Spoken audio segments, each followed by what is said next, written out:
Bienvenidos sean todos y cada uno de ustedes a esta exposición. Hoy estaremos viendo la tercera cita de esta época. Nos referimos específicamente a Sukkot, esta época de septiembre-octubre que tiene cuatro citas con el Señor que son importantísimas y que tienen un carácter profético para nosotros, los herederos del pueblo de Dios que vivimos en el siglo XXI y que vamos descubriendo ya desde el Evangelio qué o cuáles son las implicaciones de estas citas, como la misma Biblia les llama. Pero bueno, vamos a hacer un pequeño repaso. Sin embargo, antes de este repaso, siempre me gusta animarle a que si no se ha suscrito a nuestro canal, lo haga activando la campanita para que le lleguen las notificaciones de nuestros videos. Así usted puede estar conectado con nosotros. Y de la misma manera, le invito para que nos visite en nuestras redes sociales de Facebook, X, ya no es Twitter, ahora es X, y también en Instagram. Vamos a recordar entonces que la semana pasada vimos la cita de Yom HaKippurim y este era la segunda estación de lo que se conoce como el Gran Día del Señor y era precisamente la transformación del cuerpo humano, es decir, la resurrección de los que han muerto y la transformación de lo ah, en los que estén vivos de lo mortal a lo inmortal. Muy bien, vamos a entrar entonces a la tercera cita y esta ya más que una transformación del cuerpo tiene que ver con la transformación del sistema. Y es que desde que el mundo fue fundado, es decir, cuando Dios adecuó su creación para que la criatura caída pudiera habitar en ella, él dejó algunas reglas y ahora es momento de regresar al plan original. De eso se trata este tercer rostro, esta tercera estación del rostro del Señor. Vamos a ver entonces que esta cita también se le conoce como una fiesta, porque así se lo llama en la escritura, pero el primer nombre que la escritura misma le ha dado es el de cita, por nosotros lo mantenemos de esa forma. Tomamos la lectura desde el capítulo 23 de Levítico, versículo 33, y dice ahí, habló el Señor a Moisés diciendo, habla a los hijos de Israel y diles a los 15 días de este mes séptimo será la fiesta de Sukkot al Señor por 7 días. El primer día será santa convocación, ninguna obra servil haréis. 7 días, verso 36, ofreceréis ofrenda encendida al Señor. Y el octavo día tendréis santa convocación y ofreceréis ofrenda encendida al Señor. Es fiesta, ninguna obra servil, o sea, ninguna actividad que represente una ganancia para nosotros haréis. Eh, Algunas personas me han preguntado sobre la necesidad de un creyente en Jesús del siglo XXI para celebrar estas citas, estos tiempos, y decimos que la respuesta está en la referencia para los hijos de Israel. ¿Quiénes son los hijos de Israel? Los herederos que Dios ha escogido, que vienen tanto de un pueblo genético que es descendiente de Abraham, de Isaac y de Jacob, por supuesto, pero también aquellos que llegan por medio de la adopción. Esos son los herederos de Israel, que se refiere en sí a los gentiles temerosos de Dios que han entrado por medio del sacrificio de Jesús. Estos son los herederos de Israel, es decir, tiene que ver, por supuesto, con nosotros porque está hablando a nosotros. Y si usted tiene alguna duda, yo le invito a ver la porción en Nitzavim del año 2023. Creo que le va a edificar y ahí hablamos un poquito más con respecto de la identidad de pueblo que hemos recibido. Pero esta cita empieza solamente 5 días después de Sukkot, como lo hemos leído. Estaba habla que el quinceavo día es el primer día en que se daba esta reunión, esta cita. Y la palabra Sukkot, que es como se lo llama en la escritura, es el plural de sukkah. Las traducciones que vemos en las escrituras, en las Biblias occidentales, les llaman tabernáculos, cabañas, incluso choza pude ver, pero no es del todo correcta y ya veremos a qué se refiere o qué es una sukkah, más bien dicho. Y también otro elemento que logramos extraer de la lectura es que es un día de cese, el primer día es un día de cese y se celebra por 7 días. Vamos a leer el versículo 39 y dice así, pero a los 15 días del mes séptimo, cuando hubiereis recogido el fruto de la tierra, haréis fiesta al Señor por 7 días. El primer día será cese, es decir, sábado, pero es un cese. La palabra Shabbat es lo que quiere decir, no quiere decir reposo, quiere decir cese. Y el octavo día también será cese, pero tenemos que tener en mente, y es importante que usted lo tenga en mente, que el octavo ya es otra cita. Por lo tanto, Sukkot son 7 días cuyo primer día es un cese y no podemos ver nosotros algún beneficio de, de esto. Ahora, ¿por qué 7 días? En la Biblia, o perdón, en el mundo actual, se ha relacionado el número 7 con Dios. Pero el número 7 es el número de la creación, tiene que ver con lo humano, tiene que ver con esta creación, porque 6 días se creó y el séptimo se descansó. Hay 7 días en la semana y, en fin, la organización del el número 7 en la Biblia representa lo creado, representa esta creación. Por lo tanto, esta cita viene a ser un aspecto en el cual Dios celebra nuestra vida, celebra la creación. Y por supuesto, como lo hemos dicho, tiene un aspecto profético, lo hemos mencionado ya. Pero también hemos de decir que el sacrificio de Dios en el madero parte o funge como un parteaguas en cuanto a cómo se lo debe de ver. Si Yom Teruah es el anuncio del retorno del Señor. Y Yom HaKippurim, es decir, el primero Yom Teruah es el día de las trompetas, o la fiesta de las trompetas, como algunos le han llamado. Yom HaKippurim es el día de las reconciliaciones, le llaman el día del perdón. Yom Kippur le llaman también, pero la Biblia le da el nombre de Yom HaKippurim, día de las reconciliaciones, y este se refiere a la transformación de nuestro cuerpo. Entonces, Sukkot se refiere al cambio de sistema. Y ocurre justo antes de las bodas del Cordero, la cual usted encontrará en nuestra próxima cita, pero no me quiero adelantar. Entonces decíamos que hay un parteaguas, porque al igual que Yom HaKippurim y Yom Teruah, antes del Mesías se lo veía de una forma, mientras que después del Mesías se lo ha de ver de otra forma. Y el parteaguas, es decir, hacia el futuro, ya lo hemos visto, tiene que ver con el cambio del sistema, tiene que ver con el milenio. Estas son las referencias de la cita. Pero hacia el pasado, y eso también tiene que ver con nosotros, es que Dios quería que el pueblo de Israel, desde siempre, y por Israel, por favor, siéntase incluido si usted es creyente en Jesús, siéntase incluido.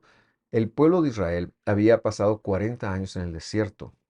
Y esos 40 años representan la vida del ser humano aquí en la tierra, la vida de escasez, la vida de dificultad y el cuidado de Dios. Lo que esta fiesta celebra hacia el pasado, entonces, es el cuidado que Dios siempre ha tenido de nosotros. El hecho de que cualquier virus de, podría venir y acabar con la humanidad. Acabamos de vivir lo que ha sido una pandemia, pero lo que debemos de aprender a testificar y a evidenciar en nuestras vidas es que Dios ha sido fiel con nosotros, nos ha guardado, nos ha cuidado, ha cumplido su propósito en nosotros, ha cumplido sus promesas en nosotros, nunca nos dejó, siempre estuvo con nosotros. Así que esta fiesta y esta cita, no solo el creyente del siglo XXI debe de verla hacia el futuro como un cambio de sistema, sino también tiene que agregar a ella un aspecto de gratitud por el desempeño divino en función de nosotros, que nos ha guardado, que nos ha cuidado, que ha sido bueno para con nosotros. Vamos a seguir leyendo la escritura porque tenemos algunas cosas que eh, seguir comentando, y es que año con año, cuando llega este tiempo, esta época tan bonita de todas estas citas del Señor, nos gusta agregar un comentario, nos gusta agregar valor, y por eso yo mencionaba al principio que si usted ya está suscrito al canal de nosotros, que se dé una visita por una lista de reproducción que se llama Las Citas. Hemos ido comentando desde menos a más. Y bueno, hoy no queremos dejar de hablar de ellas, pero queremos repasar algunas cosas, pero también queremos encontrar algunas otras cosas. De eso se trata esta enseñanza. Vamos a leer el versículo 40. Dice lo siguiente. Y tomaréis el primer día fruto del árbol, Adar. Yo le puse ahí embellecido. Adar es un árbol que ha tenido ya un fruto, o sea, y esa es la belleza de un hombre, el hadar de un hombre son sus canas, el hadar de un carnero son sus cuernos, en fin, lo que lo denota como ya tener una madurez. Dice, entonces, algún fruto de árbol hadar, ramos de palmas datileras y ramas de árboles espesos, y sauces de los arroyos, y os regocijaréis delante del Señor vuestro Dios por 7 días, y le haréis fiesta al Señor por 7 días cada año. Será estatuto por tiempo indefinido. Ahí le puse lo que la Biblia registra, que es Jucat Olam. Para vuestras generaciones en el mes séptimo lo haréis. Y cuando hablamos de un Jucat, estamos hablando de una instrucción que se mantiene sin cambiar, incluso aunque tenga un tiempo delimitado por hacerse. Es decir, si el Jucat, si la instrucción fuera dicha para 100 años, hubiera tenido que llevarse de la misma manera durante 100 años. No puede haber una variación en sí misma. Por eso decimos que la forma más cercana a explicar lo que es un Jucat es la palabra promesas. Pero la siguiente palabra, la olam, es un tiempo escondido, es decir, es un tiempo que solo Dios sabe. O sea que Dios esperaba que su pueblo celebrara de esta forma, habitando en una construcción temporal por 7 días, recordando que Dios le ha guardado en su desierto particular y personal, pero también que un día Él va a cambiar el sistema para que el hombre, la criatura esta que ha sido resucitada, que ha sido renovada, viva con el Señor, viva en comunión con el Señor. Por lo tanto, decimos que este tiempo, esta fiesta, se llevará a cabo muchos años, tiene que ver con nosotros, no está anulada, no está caducada, como algunos han querido decir y pensar. De hecho, hay una escritura en Zacarías capítulo 14, y la vamos a leer, en la cual el profeta anuncia en función del milenio que va a estar vigente, y habla de algunas consecuencias que sucederán si las personas no la celebran. Pero lo que estamos diciendo es que no sabemos hasta cuándo tiempo Dios va a pedir que celebremos, cuál es la vigencia de esta cita. Yo intuyo que cuando Él venga a morar con nosotros puede haber un cambio, pero la Biblia no lo dice, yo no lo puedo afirmar, pero es una intuición, perdón. Sin embargo, si volteamos hacia el futuro, vemos que en el milenio esto va a estar vigente. Yo le invito a leer conmigo Zacarías capítulo 14. Y el versículo 16 dice, y sucederá que todo sobreviviente de todas las naciones que fueron contra Jerusalén subirán de año en año para adorar al Rey, Señor de los ejércitos, y para celebrar la fiesta de los tabernáculos. Se refiere a la fiesta de Sukkot. Verso 17. Y sucederá que los de las familias de la tierra que no suban a Jerusalén para adorar al Rey, Señor de los ejércitos, no recibirán lluvia sobre ellos. Y aquí vemos a todas las naciones que serán convocadas entonces para ir y celebrar al Señor, celebrar el cambio del sistema, observar que hay un cambio del sistema, pero también recordar su gran amor, recordar su fidelidad a lo largo de nuestras vidas e incluso en ese momento que estaremos viviendo ya una época sin final, una época sin muerte, perdón, de todas maneras recordar esto. Regresamos entonces a la lectura que estamos haciendo en Levítico 23 y leemos el verso 42. Dice, en Sucot, o en tabernáculos, o en cabañas, habitaréis 7 días. Todo natural de Israel habitará en Sucot, es decir, toda persona que pertenece al pueblo. Verso 43. Para que sepan vuestros descendientes que en Sucot, es decir, que en esta construcción específica, hice yo habitar a los hijos de Israel cuando los saqué de la tierra de Egipto. Y luego el Señor hace algo muy interesante. Este versículo coloca su firma. Y ahí dice, yo soy Adonai, vuestro Elohim, el Dios de ustedes. Yo soy el Señor, el Dios de ustedes. Muy bien. ¿Qué es una suca entonces? Un tabernáculo es la palabra latina para tienda. No es una tienda, no es una choza, no es necesariamente una cabaña.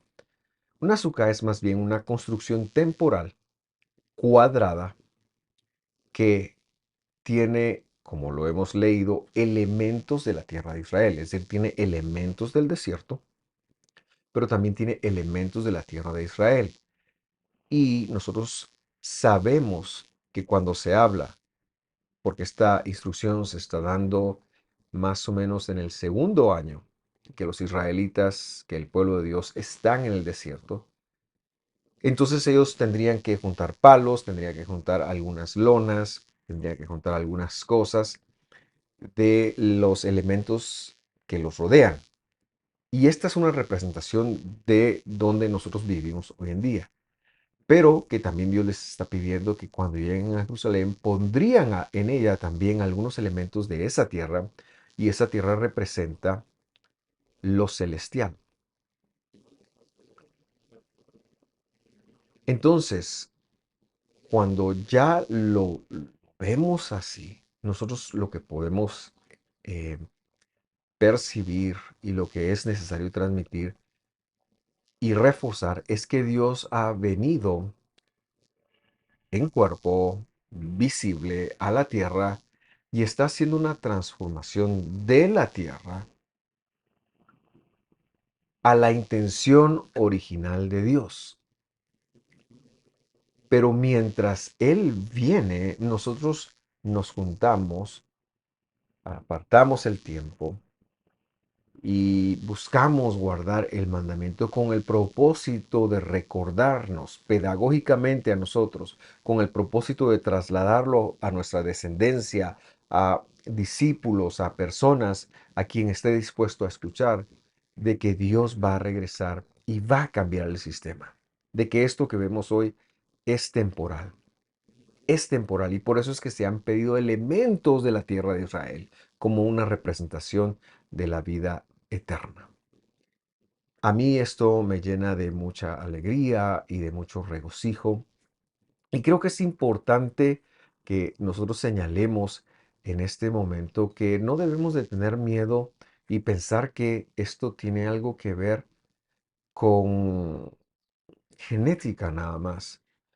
Porque si usted se da una visita en estos días por Israel, se va a dar cuenta que hay algo que, perdón, se va a percatar de una gran cantidad de personas celebrando, una generalidad del pueblo celebrándolo. Y algunos hasta andan en bicicletas con construcciones de Sukkah. Entonces, sin embargo, para nosotros, los creyentes en Jesús, esto debe ser un acto de obediencia y de reflexión para conectar que Él ha cuidado de nosotros, Él va a seguir cuidando de nosotros y que un día Él va a regresar para cumplir las promesas buenas que nos has hecho, que nos ha hecho. A partir de ahora, y habiendo hablado entonces un poquito de esto, quiero regresar más adelante regresaré cuál es el énfasis especial que veremos este año, porque como mencionaba en nuestros videos, hemos hablado de cómo se hace una suká, hemos hablado de qué representan, hemos hablado de cuáles son los frutos, pero hoy quiero hablar de dos cosas. En primer lugar, quiero hablar de un evento que el Mesías usó en este tiempo para traernos una enseñanza, y en segundo lugar, quiero hacer el énfasis que recién le he mencionado, una siguiente, un paso más en la enseñanza. Vamos entonces al Evangelio. Yo le invito a que me acompañe a Juan capítulo 1, perdón, Juan capítulo 7, versículo 1. Leemos, dice, después de esto, Jesús andaba por Galilea, pues no deseaba andar por Judea porque los judianos lo querían matar. La fiesta de los judeanos, así dice judíos, pero está hablando de un gentilicio más que de una religión. Dice, la de los tabernáculos, es decir, Sucot, estaba cerca. Y aquí ya vemos que está posicionando a Dios, a nuestro Redentor, al Mesías, con respecto de esta cita que es idea de él. No podemos pensar en que las citas son ideas de un pueblo, son idea, perdón, de un pueblo, son invención de un pueblo. No, son invención de Dios. Y si Jesús es Dios, son invención de Jesús. Entonces, Él está en este momento y está escrito que todos los varones deben de descender. Pero entonces leamos qué ocurre. Por eso los hermanos de Jesús, los otros hijos de María, de Miriam y de José, le dijeron, sal de aquí y vete a Judea, para que también tus discípulos vean las obras que tú haces. Versículo 4. Pues nadie hace nada en secreto cuando procura ser conocido en público. Si estas cosas haces, muéstrate al mundo. Y luego el versículo 5 dice algo interesante, porque ni aun sus hermanos creían en él. Pareciera ser que el Señor está en un momento difícil porque sus hermanos, es decir, los hijos de Miriam y de José, aquellos que se creen son sus hermanos, por sí ser hijos genéticos, ellos sí eran hijos genéticos de José y María, lo están dudando, pues son su familia. Y Jesús tenía este conocimiento que él debía de asistir porque él mismo se lo había dicho a Moisés siglos antes que había que ir a congregarse. Yo me imagino aquí a Jacobo, uno de los que después fue apóstol, eh, pensando, mofándose y tal vez después arrepentido. Pero veamos la respuesta de Jesús. Él les dice, suban ustedes a la fiesta, verso 8. Yo no subo a esta fiesta porque mi tiempo aún no se ha cumplido.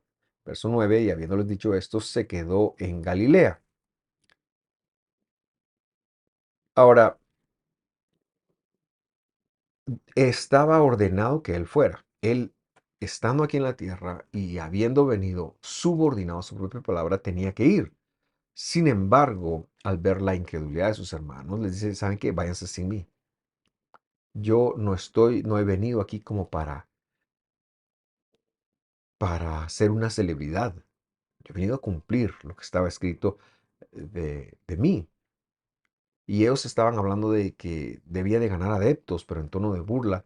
Y él no quiso darles gusto a ellos. Así que ellos se van pensando que él no va a subir. Pero como él venía subordinado a su palabra, él tenía que ir. Entonces, seguimos leyendo el relato. Y dice, pero cuando sus hermanos subieron a la fiesta, entonces Jesús también subió. Por supuesto que tenía que subir. Pero no les iba a dar el gusto a sus hermanos de pensar que era por hacer adeptos. No abiertamente, dice, sino en secreto. Por eso los judeanos lo buscaban en la fiesta y decían, ¿dónde está ese? Y ya vemos que él era una persona conocida porque se lo referían a él. Y por lo tanto vemos que cumple su palabra, es decir, la que recién leíamos en Levítico 23, pero también en Éxodo y también en Deuteronomio y también en Zacarías. Nadie más en este momento histórico sospechaba que el que había organizado las citas, que el que las había ordenado, el que tenía el deseo de juntarse con su pueblo, el que había hecho el llamamiento a la santidad, Él mismo estaba ahí. No lo, no lo sospechaban. Pero veamos qué pasa. Dice, a la mitad de la fiesta, es decir, probablemente en el día tercero o en el día cuarto, Jesús subió al templo y se puso a enseñar. Entonces los judeanos se maravillaban diciendo, ¿cómo puede éste saber de letras sin haber estudiado? Y aquí es muy interesante lo que tenemos que decir porque ¿qué habrá enseñado? Algunas personas no logran hacer la conexión, pero cuando Jesús estuvo aquí en la tierra, y es importante que la hagamos usted y yo, cuando Jesús estuvo aquí en la tierra, Él enseñó acerca de Moisés en primer lugar y luego de los profetas. Pero él vino y cuando usted lo ve discutiendo con fariseos, con saduceos, con herodianos, él está hablando de su palabra, él está hablando del Pentateuco. Él no se ha inventado algo nuevo. Lo que está haciendo es cumplir lo que ha prometido en Marcos capítulo 5 cuando él dijo, yo he venido para hacer la ley del Señor repleta, he venido para explicárselas correctamente, no he venido para anularla, no he venido a cambiar eso, simple y sencillamente he venido a darle el verdadero sentido porque las distintas facciones del pueblo, las facciones religiosas que existían en ese momento, todas tenían equivocaciones. Así que él se puso a enseñar sobre la Torá porque le están diciendo, ¿cómo sabes de letras? Pero bueno, mi consejo, perdón, no mi consejo, pero mi entendimiento es que él estaba enseñando sobre el Pentateuco. De eso les estaba enseñando, precisamente porque el trasfondo de la enseñanza tenía que ver con esta cita. Él es, probablemente les estaba corrigiendo cómo los fariseos veían la cita, o cómo los saduceos veían la cita, o cómo algún herodiano, o quizás alguna em, otra facción. Los esenios, era el nombre que no se me venía, tenían pues una opinión y él estaba corrigiendo esa opinión.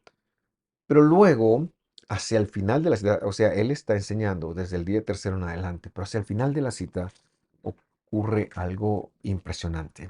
Y yo quiero que usted ponga mucha atención para eh, interpretarlo conmigo. Y dice, en el último día, el gran día de la fiesta. ¿Cuál es el gran día de la fiesta? Es el día séptimo. Pero ya en el segundo templo, este día se conocía como el Día del Gran Sálvanos, que se basaba en una escritura del Salmo 118. Y por eso es que vemos el gran día de la fiesta, porque en la Torah usted no ha visto el gran día. Eso se llega a convertir en este momento histórico en el séptimo día. También se le conocía como el día de la guerra de Gog y Magog. Así que tenía esos dos nombres.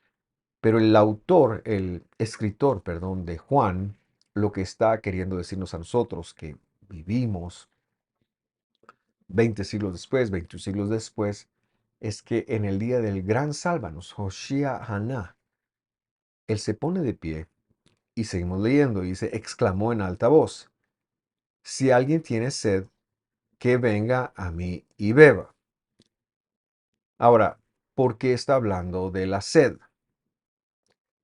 Ya va a ver usted, sigamos leyendo y luego vamos a hacer una explicación para generar contexto. Verso 38 dice, el que cree en mí, como ha dicho la escritura, de lo más profundo de su ser brotarán ríos de agua viva. Y yo le invito a que usted busque esta escritura y si yo la encuentra, y si usted la encuentra, yo le doy un premio. Porque esta escritura no la va a encontrar. Esta es una interpretación del libro de Cantares que está en arameo y que está, Jesús está interpretándola desde el arameo, por eso es que suena distinto. Verso 39. Pero él decía esto del Espíritu Santo, del Espíritu, perdón, que los que habían creído en él habían, o sea, iban a recibir, porque el Espíritu no había sido dado todavía, pues Jesús no había sido glorificado. Y aquí tenemos muchísima información. Veamos. En Sukkot estaba legislado en números, y esto lo hemos visto en algún otro estudio, por eso no lo veremos acá, que se debían de hacer 70 sacrificios. Todos estos sacrificios en el segundo templo se llegaron a conocer los sacrificios que se hacían por los pecados de las 70 naciones, es decir, de todos los gentiles. El último día, como ya mencionamos, se llegó a conocer como el Gran Sálvanos y como la Guerra de Magog. Pero justo después de que los sacrificios terminaran, los sacerdotes hacían una especie de desfile hacia el estanque de Shloach. Shloach es Siloé en español y era el lugar en donde ellos iban a traer agua. Había otro estanque más cerca que se llamaba Bethesda, pero este estanque estaba corrompido. Así que ellos no usaban ese estanque. Ese estanque era un estanque de hechicería y hay otra historia en Juan que usted también puede buscar. Pero al terminar entonces los sacrificios, ellos iban a traer agua en cántaros para lavar la exagerada cantidad de sangre que se había acumulado ahí en esos 7 días, en esos 70 sacrificios. Por lo tanto, cuando el Señor dice, si alguien tiene sed, ¿verdad? Y llega entonces a exhibir la fidelidad o el desempeño de Dios por mí, se va a saciar. Él está pensando en ese altar que está recibiendo agua, pero que también, y esto lo aprendemos del compendio judío que se llama la Mishnah, también se ha derramado desde unos cántaros de plata vino para hacer una especie de limpieza y el altar tenía una especie de sistema de desagües que lo sacaban todo.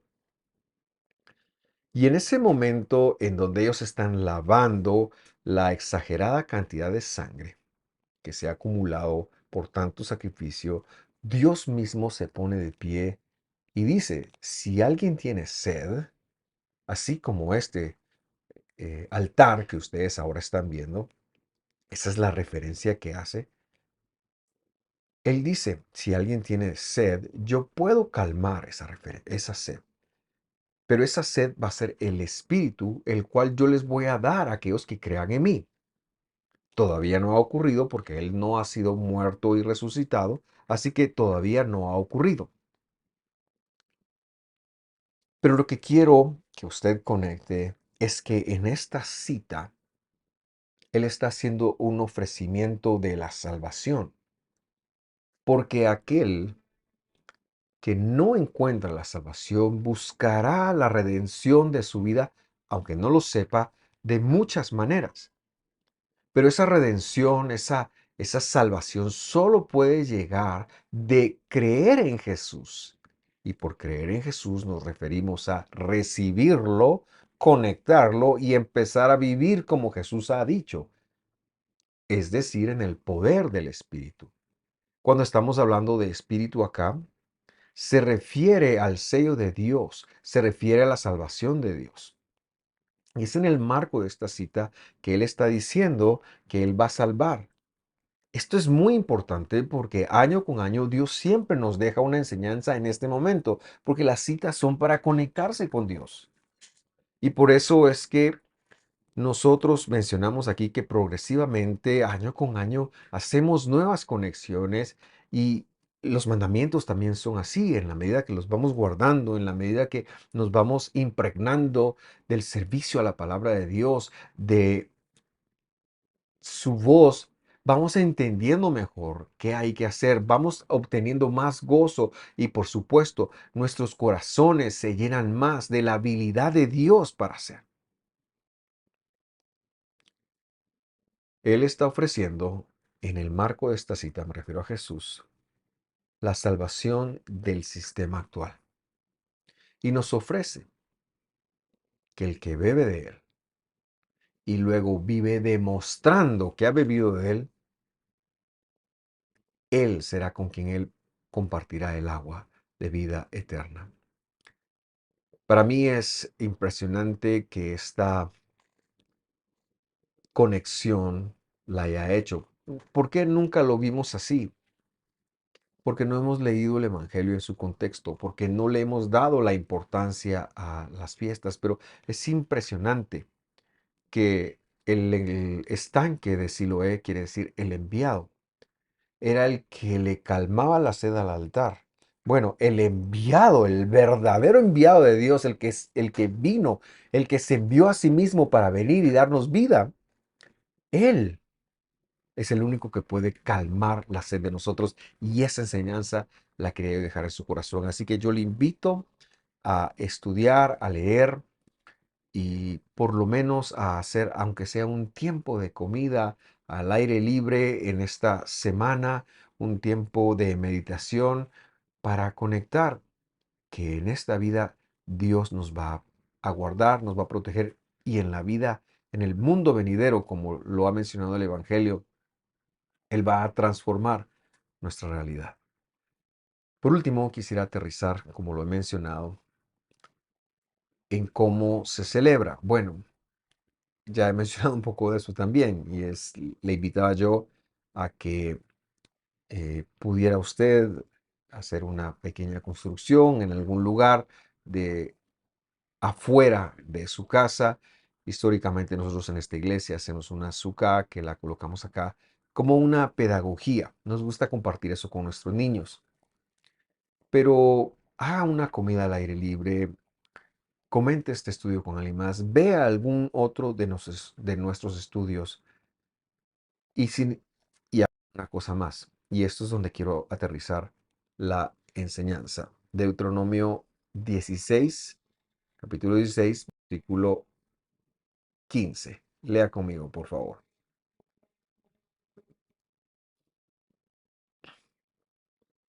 7 días celebrarás fiesta al Señor tu Dios en el lugar que Él escoja, que escoja el Señor, perdón. Porque el Señor tu Dios te bendecirá en todos tus productos y en toda la obra de tus manos. Y luego dice, estarás realmente alegre. Hay una forma de interpretar la Biblia que no es tan tradicional, pero que es muy válida, y es la de hacer una lectura a la inversa. Es decir, te invito a estar realmente alegre, Dios te va a bendecir en todos tus productos y entonces ve a celebrar la fiesta.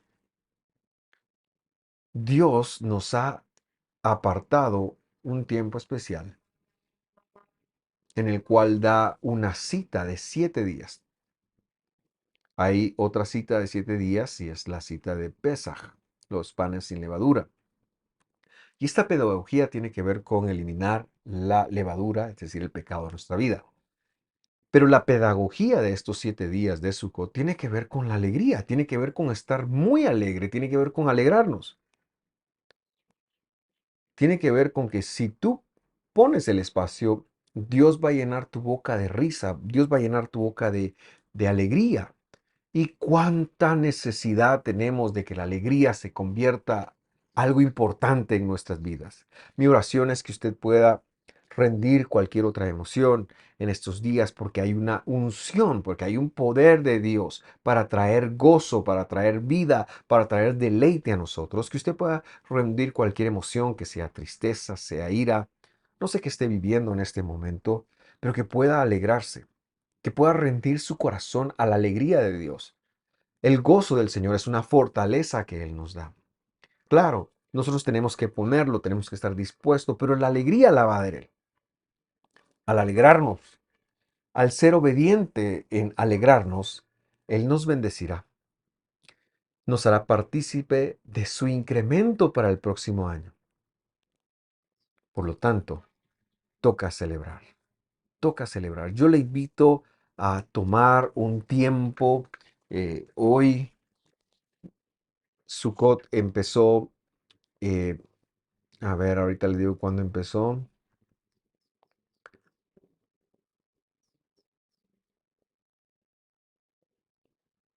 Anoche, anoche, viernes 29, empezó Sukkot. Hoy, por eso es que usted está viendo este estudio, pero yo lo invito para que usted deseche cualquier ira, cualquier tristeza, a lo que tenga que hacer y le diga al Señor, aquí está mi corazón, yo rindo mi corazón a ti, estoy dispuesto a alegrarme, estoy dispuesto al contentamiento y yo sé que Dios va a hacer una obra en usted. Gracias por sintonizarnos, espero que esto le haya bendecido. Lo esperamos el próximo sábado, sábado 7, en donde veremos la última cita, la cita que se conoce en el Evangelio como las bodas del Cordero, es decir, Shmini Atzeret.